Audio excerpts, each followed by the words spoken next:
বিধায়ক হবার পর থেকে এলাকার উন্নয়নে জোর দিয়েছেন তিনি। সাধারণ মানুষের পাশাপাশি তার বিধানসভা এলাকার আদিবাসী মানুষজনের উন্নয়ন এবং অগ্রগতির জন্য চেষ্টা করে চলেছেন পাণ্ডবেশ্বরের বিধায়ক নরেন্দ্রনাথ চক্রবর্তী। বিধায়ক উন্নয়ন তহবিলের টাকায় পাণ্ডবেশ্বরের ছোড়া গ্রাম পঞ্চায়েতের শঙ্করপুর মাঝিপাড়ায় তৈরি করা হলো এক আদিবাসী সাংস্কৃতিক ভবনের ফলক উন্মোচন করে এবং ফিতে কেটে নবনির্মিত সাংস্কৃতিক ভবনের উদ্বোধন করেন বিধায়ক নরেন্দ্রনাথ। বিধায়কের উদ্যোগে খুশি এলাকার আদিবাসী সহ আমজনতা।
পাণ্ডবেশ্বর থেকে নিজস্ব প্রতিনিধি রিপোর্ট, টিভি নিউজ 10।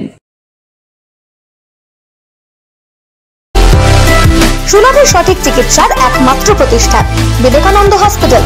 24 ঘন্টা emergency service, blood bank, trauma care. আপনাদের সেবায় আমরা তৎপর।